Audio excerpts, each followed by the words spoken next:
하나님의 교회는 좋은 곳입니다. 감동 있는 예배가 있고 이웃 간의 사랑이 있습니다. 풍성한 나눔이 있고 아름다운 만남이 있습니다. 하나님이 주신 사명이 있는 곳, 성령의 권능이 함께하는 곳, 방황하는 영혼들의 구원의 방주가 되기 위해 믿음과 말씀 안에서 오늘도 빛과 소금의 역할을 다하고 있습니다. 가까운 교회에 나가셔서 예수님을 만나보세요. 꿈과 소망이 있는 밴쿠버 중앙장로교회.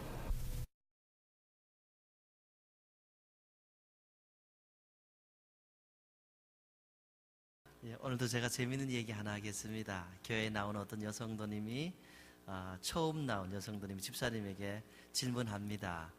구원을 하나님께서 주신다는데 기왕이면 1원을 더해서 10원을 주시지 왜 9원만 줍니까? 했어요. 여집사님이 대답합니다. 하나님께서 11조를 떼고 주셔서 9원이라고. 우리 웃고 인사하고 칭찬하면 행복합니다. 옆 사람 보고 잘 나오셨습니다. 이렇게 칭찬하십시다. 예.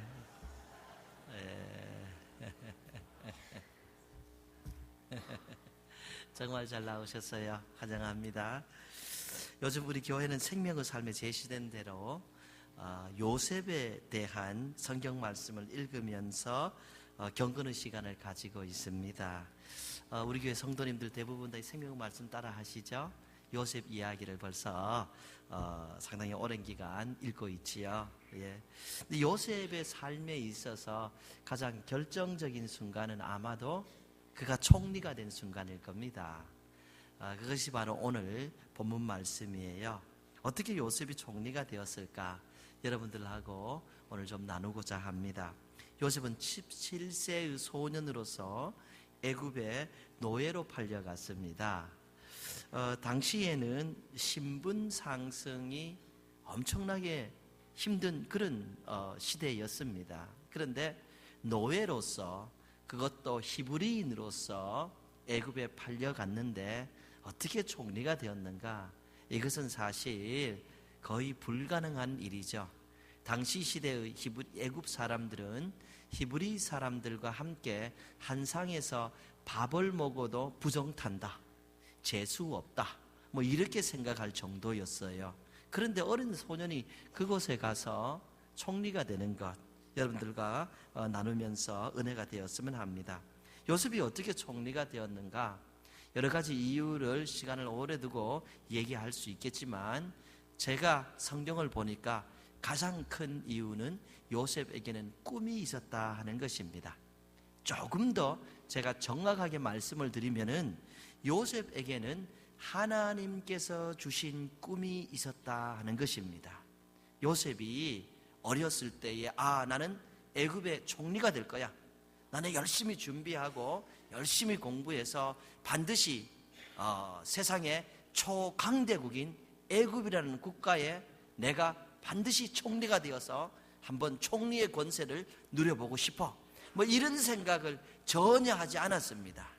전혀 그렇게 생각도 안 했는데 어느 날 요셉이 꿈을 꾸게 된 것입니다.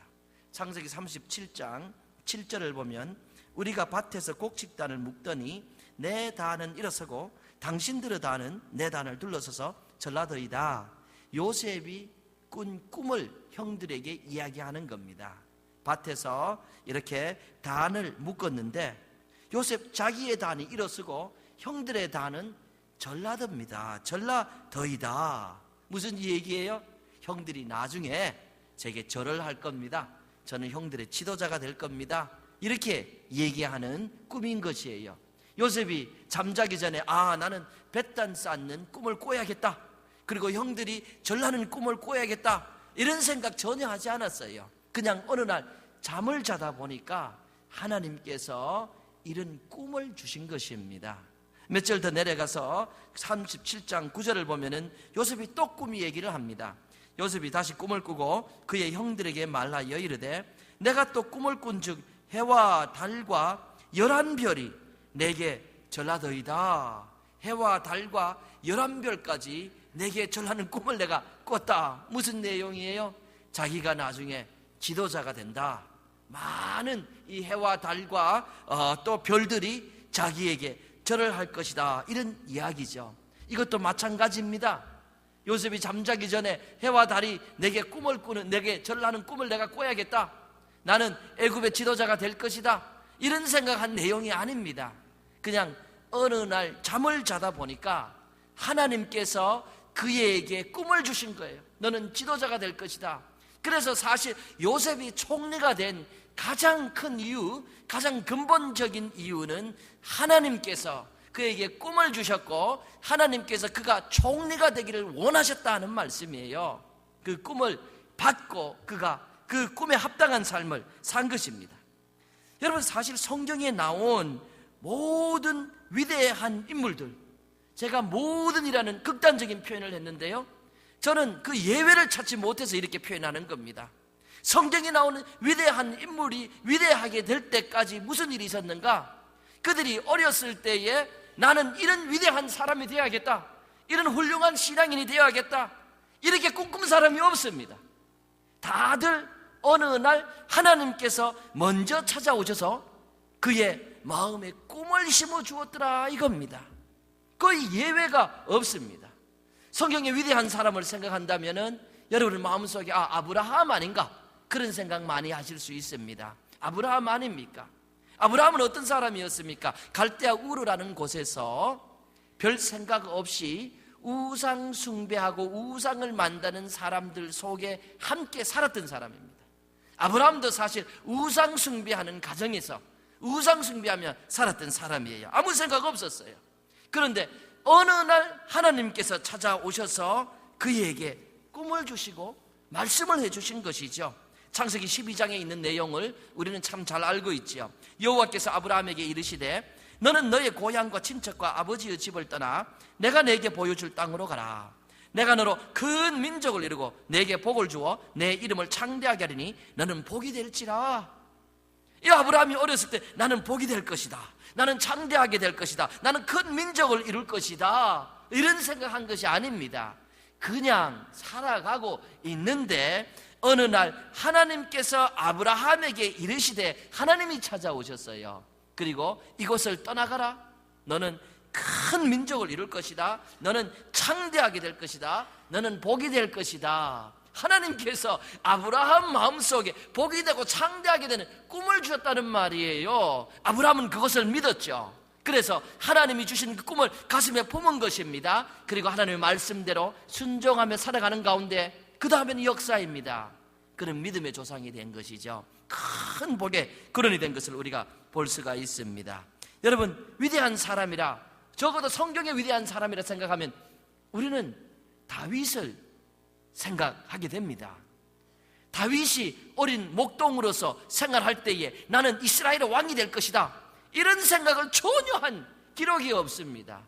양을 치고 있는데 오히려 하나님께서 사무엘이라는 당시의 대선지자를 그 다윗의 가정에 보내고 다윗의 머리에 기름을 부으면서 너는 이스라엘의 왕이 될 것이다, 이렇게 꿈을 심어 주었던 거예요. 다윗은 그 꿈을 가슴에 품고 하나님 앞에서 올바른 생각을 했는데 사실 왕이 되겠다는 기름 부음 받음부터 그의 삶이 얼마나 어려웠는지 모릅니다. 얼마나 어려운지 모릅니다. 얼마나 그러니까 꼭 사투리 같은데, 얼마나는 사투리 아니죠. 예. 그 강조점입니다. 예. 제가 이 용어가 좀 품격이 좀 떨어져서 이해하시길 바랍니다. 어쨌든 얼마나 고생을 했는지 모릅니다. 다윗의 시 중에 그 유명한 시편 23절 그 내용 중에 보면 내가 사망의 음침한 골짜기를 다닐지라도 해를 두려워하지 않을 것은 하나님께서 나를 지키심이라. 그분의 지팡이와 막대기가 나를 아니하나이다. 다윗이 사망의 골짜기를 그렇게 많이 지났던 거예요. 그래서 인생 돌이켜보면서 참 어려운 고비, 내가 죽을 고비 많이 지났다, 이렇게 노래하는 것이죠. 하나님이여 나의 대적이 어찌 이리 많습니까? 이 다윗이 한 노래입니다. 하나님께서 너 왕 될 것이다 하는 꿈을 심어주신 다음부터 대적이 너무너무 많아요. 나의 대적이 어찌 이리 많습니까? 다윗이 그렇게 하나님 앞에 간구한 내용을 볼 수 있습니다. 왕 되겠다고 어려서 꿈을 키운 것이 아니라 어느 날 하나님이 찾아오셔서 너는 왕이 될 것이다 하고 꿈을 심어주신 겁니다. 그걸 가지고 생활했던 것이죠. 여러분, 신약에 와서 바울도 마찬가지입니다. 바울이 언제 나는 이방인의 사도가 되고 성경을 많이 기록해야 되겠다 그런 꿈 꾸지 않았어요. 어느 날 다메섹 가는 중에 예수님을 만나게 되고 예수님 만난 다음에 자기의 죄를 회개하게 되고 회개한 다음에 너는 이방인의 사도가 돼야 된다는 예수 그리스도의 사명을 받고 그가 그렇게 유명한 사람이 되어가는 것을 볼 수 있어요. 베드로, 안드레, 야고보, 요한 이런 사람들 다 마찬가지입니다. 고기 잡고 있었어요. 다른 거 하는 것이 아니라 고기 잡고 있었는데 어느 날 예수님 찾아오셨죠. 마가복음 1장 17절 보면은 예수께서 이르시되 나를 따라오라. 내가 너희로 사람을 낚는 어부가 되게 하리라. 나를 따라와라. 나를 따라와라. 내가 너희로 사람을 낚는 어부가 되게 하리라. 그래서 베드로도 안드레도 야고보도 요한도 예수님 따라갔습니다. 그리고 대사도가 된 것이죠. 내가 사도가 될 것이다 꾼 꿈이 아니에요. 어느 날 예수님께서 부르시고 그 마음속에 꿈을 심어 주었던 것입니다. 여러분, 우리는 마리아를 잘 알고 있습니다. 예수님을 잉태한 그 마리아가 어려서 나는 이 다음에 크면은 처녀의 몸으로 아이를 낳을 것이다 뭐 그런 생각 여러분 조금이라도 했을 것 같습니까? 전혀 그렇지 않았습니다. 어느 날 하나님께서 천사를 보내셔서 누가복음 1장 31절부터 보면은 말씀하시죠. 보라 내가 잉태하여 아들을 낳으리니 그 이름을 예수라 하라. 하나님께서 그의 마음속에 꿈을 심어주시고 그는 계집종에게 주의 말씀하신 대로 이루어지기를 원합니다 하고 그 꿈을 가슴에 품고 하나님 앞에서 올바른 생활을 하는 가운데 예수 그리스도를 잉태하는 놀라운 영광을 차지하게 된 것이지요. 여러분, 우리는 비전이 없으면 망한다 이런 말을 자주 들었습니다. 또 듣게 되고요. 비전이 없으면 망한다 이런 말은 사실 신불신 간에 예수를 믿든지 그렇지 않든지 많이 하는 내용들입니다. 이야기들입니다. 이 말씀은 영어 성경 킹 제임스 버전을 인용한 것이에요. 잠언서 29장 18절 킹 제임스 버전을 보면은 Where there is no vision, the people perish. Where there is no vision, the people perish. 이 비전이 없는 곳에는 그 백성이 멸망한다 이 말입니다. 비전이 없는 곳에는 그 백성이 멸망한다. 그래서 사람은 비전이 있어야 된다. 사람은 꿈이 있어야 된다. 목적이 있고 소망이 있어야 된다. 이런 말들을 사실 이 성경을 기초해서 많이들 합니다. 여러분, 맞는 말 아닙니까? 사람은 꿈이 있어야 됩니다. 사람은 비전이 있어야 됩니다. 이것은 남녀노소 빈부귀천 가릴 것 없습니다. 믿는 사람이든 믿지 않는 사람이든 꿈이 필요합니다. 내일을 향한 꿈이 있고 목표가 있고 비전이 있는 사람은 그 목표와 꿈을 이루기 위해서 오늘을 최선을 다해 살아가는 것이에요. 그러나 내일에 대한 절망과 내일에 대한 소망과 내일에 대한 꿈과 비전이 없는 사람은 오늘을 그냥 될 대로 되라. 나는 그냥 숨 쉬다가 이렇게 살다가 그냥 갈 것이다. 이 정도의 사람이 되는 것이고 발전하는 사람이 되지 않는다라는 말씀이에요.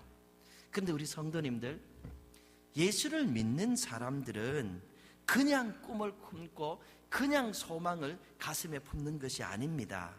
예수를 믿는 사람이 품는 꿈은 하나님이 먼저 시작해야 되는 것이고 하나님에게서 온다라는 말씀이에요. 우리가 하나님께서 시작된 그 꿈을 가슴에 품고 그 꿈을 이룰 때에 하나님 앞에서 존귀한 사람이 되어가는 것이에요.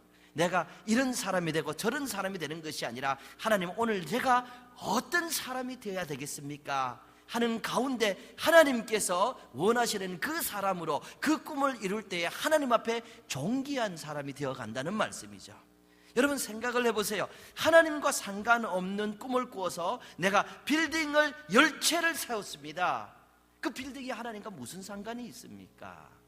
내가 하나님과 상관없이 내가 이렇게 되고 내가 저렇게 된다 그래서 박사학위를 몇 개 땄습니다. 하나님과 전혀 상관없는, 그것이 하나님과 무슨 상관이 있습니까? 내가 하나님과 상관없이 꿈을 꾸어서 대통령이 된들 하나님과 무슨 상관이 있어요? 그런데 내가 하나님의 꿈을 받아서 나중에 십자가를 지더라도 그것이 만약에 하나님이 원하는 길이라면 하나님 앞에서 존귀한 사람인 것을 믿으시기를 바랍니다. 이 성도는 모든 것이 하나님과 관련이 된 것이에요. 우리가 가지고 있는 재물 같은 것도 다 마찬가지고 건강도 다 마찬가지예요. 여러분, 내게 은행에 $10,000가 있습니다. 그런데 하나님을 위해서 하나도 사용하지 않는 $10,000가 무슨 소용이 있어요? 근데 내 주머니에 있는 $1를 하나님께 드립니다. 하나님을 위해서 사용한 $1는 하나님 앞에 내어놓지 않는 $10,000보다 하나님 앞에서는 $1만큼 가치가 더 있다는 말씀이에요. 내 재능이 다 마찬가지입니다. 하나님을 위하여 사용하지 않는 내 모든 재능이 하나님을 위해서 사용하지 않는데 하나님 앞에 무슨 소용이 있냐는 것이에요.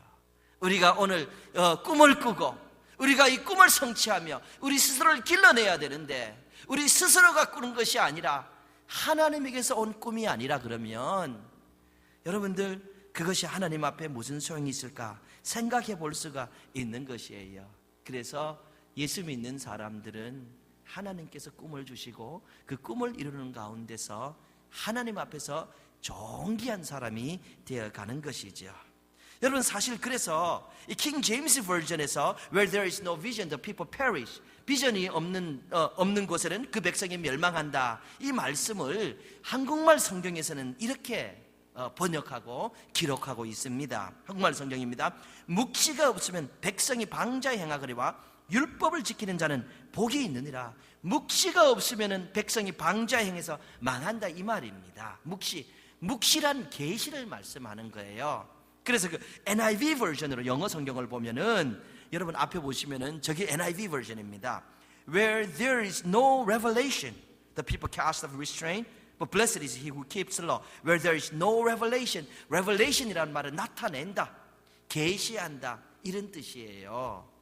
그래서 이 무슨 말씀인가? 계시가 없는 곳에는 멸망한다는 말인데, 무슨 계시예요? 하나님에게서 온 계시가 없는 곳에는 사람이 멸망한다, 이 말이에요. 그래서 오늘 우리가 이 신앙생활 하는데 하나님께서 받은 어떻게 살아야 되는 그 길대로 인도함 받지 않는 사람은 하나님과 전혀 관계없는 삶을 사는 것이에요. 근데 여러분, 이 문장을 가만 보면 조금 이상합니다. 뭐가 이상하냐면은, 다시 보세요. 묵시가 없으면 백성이 방자에 행하거니와 율법을 지키는 자는 복이 있느니라. 묵시가 없으면 망하고 율법을 지키면은 복이 있느니라, 이렇게 합니다. 근데 보편적인 문장을 우리가 만약에 만든다 그러면 이렇게 되는 것이 아니고, 묵시가 없으면 망한다 그러면은 묵시가 있으면은 복이 있다, 이렇게 말씀해야 되지 않습니까? 묵시가 없으면 망한다면은 그 반대를 얘기하고 반대를 컴페어하려면은 묵시가 있으면은 복이 된다, 이렇게 해야 되는데, 성경을 보니까 묵시가 없으면 백성이 방자에 행하거니와 율법을 지키는 자는 복이 있느니라, 말씀을 지키는 자는 복이 있느니라, 이렇게 말씀하고 있어요. 이건 영어 성경에도 마찬가지예요. Where there is no revelation, the people cast off restraint, but blessed is he who keeps the law. keeps the revelation 하지 않고 keeps the law, 이렇게 이야기하고 있어요. 무슨 말이냐 하면요, 여러분, 하나님께로 온 이 계시라는 하나님의 말씀을 뜻하는 겁니다.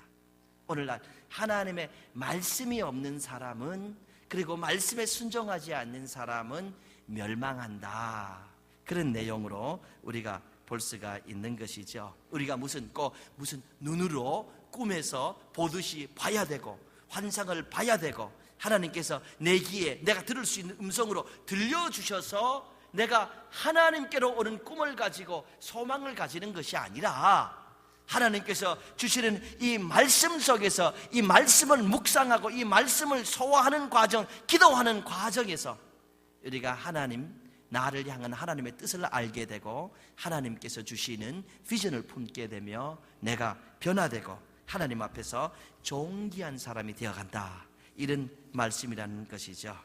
나는 앞으로 어떻게 살까? 나는 어떤 사람이 될까? 이런 것이란 바로 우리가 하나님의 말씀을 품고 묵상하는 가운데서 발견되어 되는 것이고, 그 하나님이 주시는 그 revelation, 그 계시에 맞는 삶을 사는 가운데서 우리가 복되고 존귀한 사람이 되는 것이죠. 그래서 성경을 보면은 묵상하는 사람이 복이 있다라고 말씀하고 있어요. 하나님의 뜻을 알고 그 안에서 형통함을 얻기 때문이죠. 시편 1편 1절에 3절을 보면 복이 있는 사람은 오직 여호와의 율법을 즐거워하여 그의 율법을 주야로 묵상하는도다. Blessed is the man whose delight is in the law of the Lord, and on his law he meditates day and night. 묵상하는 사람, 하나님의 법을 묵상하는 사람이 복이 있는 사람이다, 이렇게 말씀하고 있지요. 시편 119편 15절 바른 성경으로 보면은 내가 주의 법도를 묵상하며 주님의 길들을 주목하고, 내가 주의 법도를 묵상하는 가운데서 하나님이 원하는 길들을 내가 주목하고 그 길들을 알고 그 길대로 살아간다는 말씀입니다. I meditate on your precepts and consider your ways. 제가 하나님의 그 법도에 묵상하면서 하나님이 원하시는 그 길을 생각해 나갑니다, 이런 내용인 것이지요. 우리말 성경으로 시편 119편 48절을 보면은 내가 사랑하는 주의 계명을 향해 내 손을 높이 들고 주의 율례를 묵상하겠습니다. I meditate on your decrees. 내가 주의 말씀을 늘 묵상하며 살아가겠습니다. 성경에 있는 이런 신앙인들은 이런 내용으로 노래했던 것입니다. 말씀을 가까이 하고 묵상하고 또 기도하는 가운데서 하나님께서 우리를 선하게 인도하여 주시고 우리를 향한 하나님의 뜻을 보여주시고 그 뜻을 이루면서 우리가 존귀한 사람이 되어가는 것입니다. 여러분, 정말 생각을 해도 요셉이 애굽에서 총리가 되는 것은 불가능한 일입니다. 이것이 어떻게 가능해요? 그런 예가 없습니다. 불가능합니다. 할 수 있었던 단지 가장 큰 이유는 하나님께서 원하셨기 때문이에요. 하나님께서 요셉이 그곳에서 총리가 되기 원하셨기 때문에 그 속에 꿈을 준 것이고 그를 그쪽으로 인도한 것이고, 하나님은 왜 원하셨는가? 이미 아브라함에게 말씀하신 400년 동안 그 이스라엘 사람들이 애굽에서 살아야 되겠다 하는 그 기초를 낳기 위해서 요셉을 총리를 만들으셨던 것입니다. 오늘 우리가 하나님께서 우리에게 꿈을 주시고 뜻을 가르쳐 줄 때에 우리가 그 뜻을 이루면서 하나님 앞에서 존귀한 사람이 되는 것이고 하나님의 뜻을 이루는 사람이 되는 것입니다. 우리 성도님들, 우리의 남은 인생이 10년이든 20년이든 아니면 50년이든 어떻게 살까? 어떤 사람으로 살아갈까? 여러분, 우리가 요셉처럼 왕이 되고 요셉처럼 총리가 되고 또 다윗처럼 왕이 되지 않더라도 적어도 나는 어떤 모습의 사람이 되어야겠다, 이 정도의 마음가짐과 이 정도의 소망은 있어야 되지 않을까, 그런 생각을 합니다. 정말 빌딩을 100채 세워가지고 세계 선교사님들 다 모시고, 아니면 내가 내 일생을 아프리카에 가서 내 남은 여생을 아프리카 선교사가 되면서 보내야겠다는 이런 큰 꿈이 아니더라도 적어도 나는 하나님 앞에서 이런 사람의 모습으로, 이런 모습으로 살아가면서 이런 다듬어진 모습으로 하나님께 보여야겠다. 여러분, 이런 것은 기본적인 생각이 아닌가 생각합니다. 찬송가 중에 가장 찬송가에서 아주 은혜로운 찬송가 그거잖아요. 내 모습 이대로 주 받으옵소서, 내 모습 이대로 날 받으옵소서. 우리가 아무리 많은 죄를 짓고 연약한 사람이라도 우리 예수님은 우리의 모습 그대로, 인품의 결함 그대로, 소리 지르면 소리 지르는 그대로, 짜증내면 짜증내는 그대로 우리 하나님께서 우리를 그대로 이 모습 이대로 예수를 통하여 받아주십니다. 그래서 우리가 하나님의 자녀가 되었습니다. 그런데 천국 가는 날까지 시간이 많은데도 불구하고 예수님께서 이 모습 이대로 불러주신 그 모습대로 하나님을 뵈야 된다 그러면 여러분, 안타까운 것 아닙니까? 우리가 생각하기로 나는 태어날 때부터 이렇게 태어났고 내 천성이 이렇고 이런 생각하면은 그냥 허공치는 겁니다. 너무 잘 아는 엑스프레션 아닙니까? 아무것도 허공을 향하여 총을 쏘면은 아무것도 맞추지 못하고 허공만 칠 것이라. 여러분, 목표가 없는데 무엇을 맞추겠어요? 아무것도 맞추지 못합니다. 내가 이대로 간다 그러면 그냥 이대로 가는 것입니다. 말 그대로 이름도 없고 빛도 없고 허무하게 나중에 인생길 다 살아버렸구나, 이렇게 얘기하는 것입니다. 여러분, 사실 사람들은 자기 합리화를 하는데 전부 엑스퍼트들이 아닙니까? 내가 꿈이 없습니다, 내가 비전이 없습니다, 그런데 이런 것은 이런 이유입니다 하고 합리화가 많아요. 내가 부인 잘못 만나서, 내가 남편 잘못 만나서 내가 꿈이 없이 살아갑니다. 이런 얘기합니다. 어저께 우리 어머니가 또 신가 집에 시집 와서 내가 고생만 했다고 그런 말씀하시더라고. 80 중반이신데 그래서 우리 많이 웃었어요. 우리 어머니가 가끔씩 웃기십니다.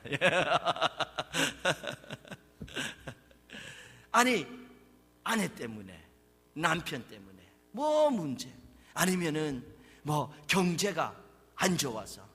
여러분, 경제 안 좋은 건 하루 이틀 이야기가 아니고, 경제 안 좋은 가운데서 부자 되는 사람 부자 되고 돈 잃는 사람 돈 잃고 다 그렇게 되는 거예요. 상황이 마찬가지입니다. 내가 영어를 못해서, 영어 잘하는 사람들 중에서도 못 사는 사람이 있고 영어 못하는 사람들 중에 성공하는 사람들이 얼마나 많습니까? 그런데 가장 큰 이유는 무엇인가? 많은 분들이 나이가 들어가시니까, 내가 이제 나이가 몇 살인데 내가 뭘 해보겠다고 하는가, 그런 생각을 합니다. 특별히 나이를 가지고 자기의 꿈을 접어본 그런 분들이 많이 있는 것이지요. 사실 아직까지는 에너지가 있는데, 아직까지 그 육신의 에너지가 있고 생각할 수 있는 에너지가 있는데, 그렇게 내 나이가 이런데 하고 그냥 시간 보내다 하나님께 간다, 이런 생각을 가장 많이 하는 것 같습니다. 여러분, 그런데 그것 아세요? 이 아주 역사적인 업적 가운데 거의 64%는 60세 이상의 사람들에 의해서 이루어졌다는 것 말이에요. 뭐 10대, 20대, 30대, 40대 사람들이 이룬 것이 역사적인 업적이 되어서 아직까지 남은 것이 아니고, 사실은 60세 이상 된 사람들이 남긴 업적들이, 60세 이상 되어서 이룬 업적들이 계속 이어져 가고 있다는 그런 말씀이라는 것이죠.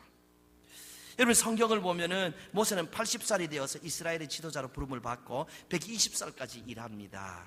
아브라함은 75세에 부름을 받고 100세에 하나님께서 약속한 아들 하나를 얻게 되는 것이죠. 그것은 성경 구약 시대에 사람들이 오래 살 때 이야기 아닙니까? 그렇게 얘기하실 수 있습니다. 그런데요, 그것이 아니지요. 여러분, 노아 웹스터, 이 사람은요 66세가 되던 해에 American Dictionary of the English Language라는 이 아주 역사적으로 기릴 만한 영어 사전을 7만 단어를 포함한 그 영어 사전을 이렇게 완성시켰습니다. 1800년도에 완성시켰으니까 대단한 업적이고, 여러분, 이것은 좀 아는 사람들은 다 아는 내용입니다. 로널드 레이건은 69살에 대통령이 되잖아요. 그리고 73살에 다시 대통령으로 재선출되지 않습니까? 77살까지 미국을 이렇게 대통령으로서 봉사했는데요, 70대 들어서 당시에 가장 이 슈퍼파워 중에 하나였다는 소련의 공산권을 무너뜨립니다. 70대에 그렇게 했던 것입니다. 벤저민 프랭클린은 70세에 미국 독립선언서 The Declaration of Independence 그 초안을 도왔습니다. 윈스턴 처칠이라는 사람 아주 유명하지요. 이분은 63세에 History of the English Speaking People, 영어하는 사람의 역사라는 책을, 이 영어하는 사람들의 역사책을 집필하기 시작했어요. 63세에. 그리고 82세 때에 4권으로 되는 이 책을 완성시켰어요. 이렇게 사실은 이런 업적들이 젊은 사람들이 이런 것이 아니고 나이 든 사람이 이런 것이에요. 다시 말씀드려도 우리가 무슨 요셉처럼 총리가 되고 무슨 다윗처럼 왕이 되자, 이런 말씀 드리는 것이 아니라, 적어도 내 인생은 내가 어떤 사람, 어떤 모습으로 할까? 내가 나이가 들었으니 이 정도 마친다, 내가 뭐 이러니 이 정도 마친다, 저러니 이 정도 마친다, 이런 자기의 합리화가 아니라, 내가 지금이라도 하나님의 말씀을 묵상하는 가운데, 또 하나님의 말씀을 듣는 가운데 하나님께서 원하시는 그 모습을 해야겠다, 그리고 하나님께 변화된 모습으로 비하겠다, 이런 것은 기중하지 않을까 생각합니다. 여러 가지 합리화보다는 정말 내가 하나님의 아들인데, 내가 하나님의 자녀인데, 내가 능력 주신 주님 있는데 하려면 하지 못할 것이 무엇이 있는가 생각하고 도전하면은 하나님의 은혜가 여러분과 제게 내려지지 않을까 생각합니다. 이야기 하나만 하고 말씀을 마치겠습니다. 오래전에 이 뉴포트 테니시에 이 벤 후퍼리라는 아이가 태어났습니다. 이 어머니 세라 웨이드라는 여성은 사실 결혼을 하지 않고 이 아이를 낳은 것이에요. 그리고 이 아이의 아버지는 이미 약혼을 한 상태였습니다. 그래서 아버지가 다른 여성과 결혼을 했어요. 그러니까 이 아이가 이 보수적인 이런 지역, 오래전에 결혼도 안 한 홀 어머니에게서 태어나고 또 자랐으니까 얼마나 많은 고통을 당했을까, 또 놀림감이었을까, 뭐 상상을 할 수가 있습니다. 아이가 무슨 잘못했다고? 아이는 잘못 없어요. 어른들이 잘못인데 아이가 어려서부터 외롭고 그러다 보니까 성격이 난폭해져서 이 후벌은 누가 이렇게 조금 어려운 얘기나 조금 안 좋은 얘기하면 그냥 주먹이 날아가고 성격이 개팡하고 홀로 된 사람으로 이 아이로 성장해 가는 거예요. 그러던 어느 날 그 마을에 젊은 목사님이 오시게 되었는데 이 젊은 목사님에 대한 소문을 이 후벌도 듣게 되고 그 교회에 나가기 시작했습니다. 그 교회에 언제나 가장 뒤에 나가는 거예요. 모든 성도들이 들어간 다음에 가장 늦게 출석하고 그리고 가장 빨리 도망가다시피 예배당을 벗어나는 거예요. 부끄럽고 창피한 것이죠. 예. 그런데 어느 날은 많은 은혜를 받았어요. 예배 가운데. 그래서 자기 빨리 집에 가야 된다는 생각을 잊어버리고 거기 그냥 앉아 있는 거예요. 한참 앉아 있는데 뒤에서 큰 손이 그의 이 어깨를 만지는 거예요. 돌아보니까 그 젊은 목사님이에요. 목사님이 질문하는 거예요. 너 누구 아들이니? Whose son are you? 너 누구 아들이니? 대답을 못하는 것이죠. 그러니까 그 목사님이 계속 말씀하는 거예요. I know who you are. 나 너 누군지 안다. I know whose son you are. 나는 누구 아들인지 안다. You have family resemblance. 너희 가족은 정말로 똑같이 생겼다. 나는 분명히 이 가족인 게 확실하다. 너무 닮았다. 이렇게 하면서 하는 말이 I know who you are. You are son of God. You are God's son. 너는 하나님의 아들이야. 너는 분명히 하나님의 아들이야. 너의 가족이 똑같이 생겼거든. 그러니까 앞으로 그 하나님의 아들이 된 유산을 주장하고 하나님께 아들답게 살아라. 이렇게 말씀을 한 거예요. 이 아이가 거기에서 뛰쳐나왔다고 하는데요. 오랜 세월이 지난 후에 이 프레드 크레락이라는 목사님이 어느 식당에서 식사를 하고 있는데 이제 이 나이가 지긋한 후벌이 다가와서 자기의 어린 시절을 이야기하는 겁니다. 그리고 그 목사님께 결론적으로 한 얘기는 저는 어렸을 때 그 젊은 목사님께서 너는 하나님의 아들이야. 이제 그 유산을 주장하고 하나님의 아들처럼 살아가는 그 말씀을 듣고 제 인생이 완벽하게 변화됐습니다. 제 인생이 변화되는 순간이었습니다. 그렇게 얘기를 하더라는 거예요. 여러분, 이 사람은 누구냐 하면은 이 소년이 1911년과 1915년에 미국 테네시주의 주지사가 된 벤 후퍼를 얘기하는 거예요. 어렸을 때의 목사님으로부터 너는 하나님의 아들이다. 그 모습으로 하나님이 예비한 것을 주장하고 살아가는 그 말씀을, 그것이 나를 바꾸고 그 말씀을 들으면서 내가 이제 주지사가 되었습니다 하는 것이죠. 여러분, 우리 스스로를 합리화하지 맙시다. 내 나이가 이렇다, 내 환경이 이렇다, 이렇게 하지 말고 하나님 말씀을 통하여서 제가 오늘 하나님 앞에서 어떤 모습으로 살아가고 또 제 인생에서 제가 무엇을 이루어야 되는지 주여 저를 가르쳐 주시고 인도하여 주시옵소서. 여러분, 우리가 이렇게 살아가면 하나님 앞에서 다 아름다운 인생길을 걸어갈 수 있을 것을 확신합니다. 여러분들에게 하나님의 은혜가 있기를 주님 이름으로 축복합니다. 아멘. 하나님의 교회는 좋은 곳입니다. 감동 있는 예배가 있고 이웃 간의 사랑이 있습니다. 풍성한 나눔이 있고 아름다운 만남이 있습니다. 하나님이 주신 사명이 있는 곳, 성령의 권능이 함께하는 곳, 방황하는 영혼들의 구원의 방주가 되기 위해 믿음과 말씀 안에서 오늘도 빛과 소금의 역할을 다하고 있습니다. 가까운 교회에 나가셔서 예수님을 만나보세요.